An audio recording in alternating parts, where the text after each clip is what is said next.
Hey, I'd like to welcome you to another episode of the Mission Matters Business Podcast, your source for all things business. My name is Adam Torres. You can follow me on Instagram at AskAdamTorres. Keep up with my book releases, book tour schedule, signings, all that other good stuff.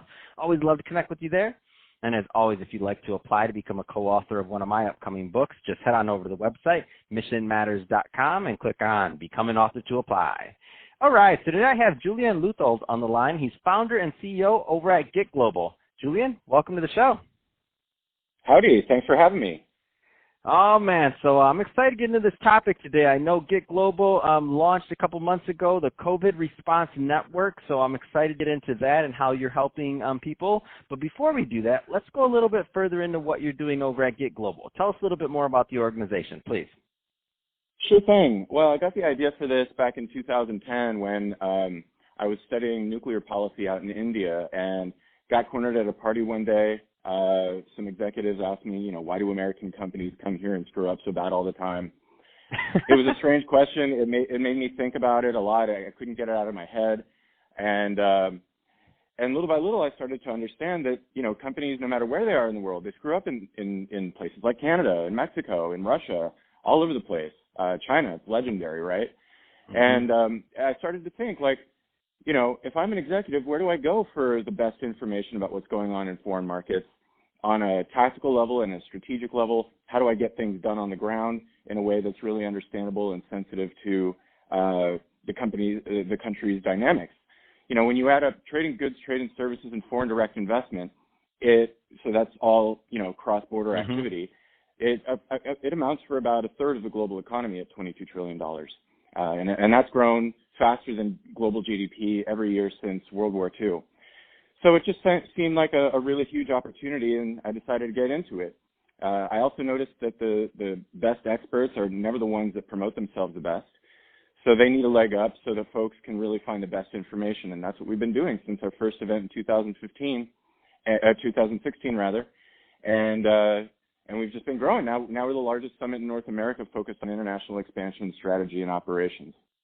Man, that's exciting. And I think that's a great transition, too, because I see that you were able to really address some of the things that are going on now by having GetGlobal that already had this infrastructure in place launch the COVID Response Network. So let's just jump right into that one. So how'd this come about?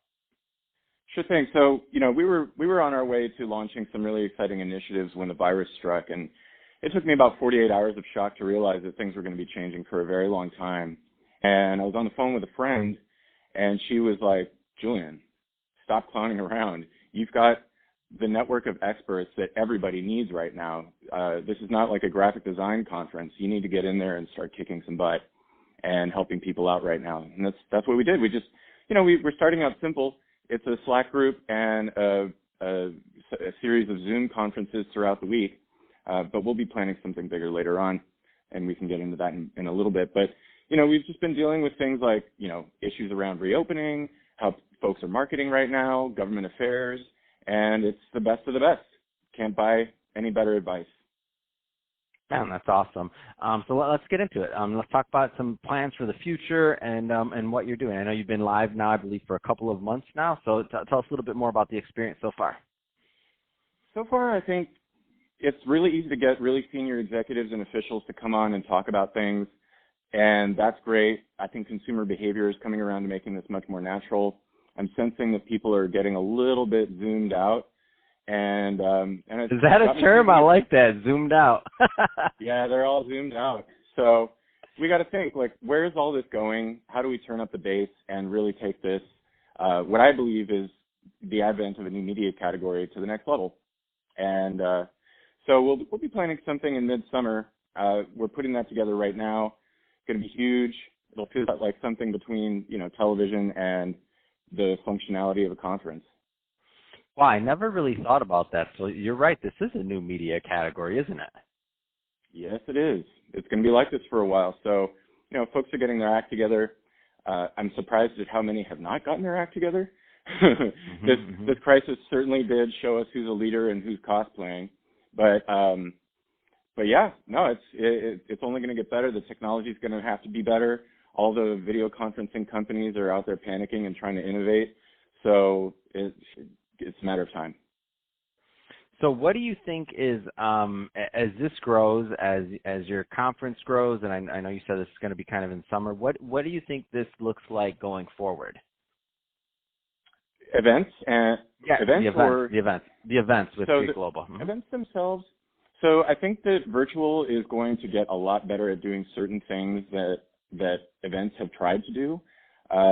So my sense is that a lot of the work of working a conference is going to move into the virtual space. And anytime you have something this drastic, right, everything moving in one direction, you get a push back the other way. So when this all dies down, and I'm thinking it's going to take about 3 to 5 years before big events start to come back in a way, similar to the way that they were. My sense is that it's going to be mostly about fun and networking and happy accidents. So even if something is about technology or whatever, there's going to be a lot more parties, a lot more opportunities to hang out and just vibe out with people. And the, business matching, one-on-ones, all that stuff, my sense is that most or all of that is going to be online. Yeah, it makes sense. And because really just to draw somebody out now, because the convenience factor just in general, if you want to go to an event, you don't have to be quite as committed to go there if you just want to watch the panel, right? You can watch the panel at home. Exactly. So there has to be something else. There has to be some other thing of oh, they do this every year they have this party or they have this thing or whatever it is that draws you out, that makes you want to go do that one-on-one. Otherwise, you're not going to do it. You're just going to kind of fit it in between the rest of your schedule and go on with life. I like that. That's a good point. What do you think just attendance-wise in some of this? I think personally that this whole now you're going to have the two different things. The in-person events are not going to go away. Those will be back whenever they come back, but they'll be back. And then you're going to have the virtual, which now many people would have never done before, are going to be doing. I mean, especially for some of these things like the COVID response network, it seems to me like it just it broadened the market, kind of like rideshare, it broadens the market. Yeah, exactly. Because now you don't have to take 3, 4, 5 days out of your schedule, either as a speaker or a sponsor or an attendee. You tune in, get what you need to do. So that means that you can do that anywhere in the world. You don't need to deal with visas. You don't need to deal with any of that nonsense. So my sense is that this is going to be a major moment for audience growth for us. No, that's really exciting. So Julian, if somebody's listening to this and they want to learn more about, two-part question. So if somebody's listening to this and they want to learn more about either GetGlobal and also the COVID response network, first off, what are the right types of people that are typically a good fit to kind of reach out and to learn more and to kind of get involved with either GetGlobal or the response network? And number two, what's the best way for them to reach out? Sure. So our bullseye target is companies generally above 5 million. That's sort of the threshold at which you can start doing strategic thinking about foreign markets, all the way up to the biggest companies in the world. So VP of international, operations, human resources, leadership, marketing, whatever. Founders, we get plenty of those. CEOs, C-levels of all kinds. But I'm always amazed by who's got international opportunities. So if that's you, by all means, come and hang out. We get companies of all sizes, right? We get Lockheed Martin and Disney and Johnson & Johnson all the way down to, health food companies and so on. So, but with COVID Response Network, we've made it a little bit more domestic too. So any kind of company can be coming on there and getting absolutely phenomenal information that would just be very, very hard to find outside of this. So if that's you, I mean, if you're responsible, if you're a leader at a company that is experiencing either extraordinary growth right now, because not everybody's hurting, or if you are trying to figure out your way forward and having trouble, come over to getglobal.co, get on our newsletter. But then also the COVID Response Network has its own website. It's covidresponsenetwork.com. And you just fill in the form. We get a little notification. We can approve you. Fantastic. Well, Julian, really appreciate you coming on the show today and sharing more about what you're doing over at GetGlobal and also all the great things you're doing by launching the COVID Response Network to help our businesses out there. So thank you for that. And to the audience, as always, thank you for tuning in.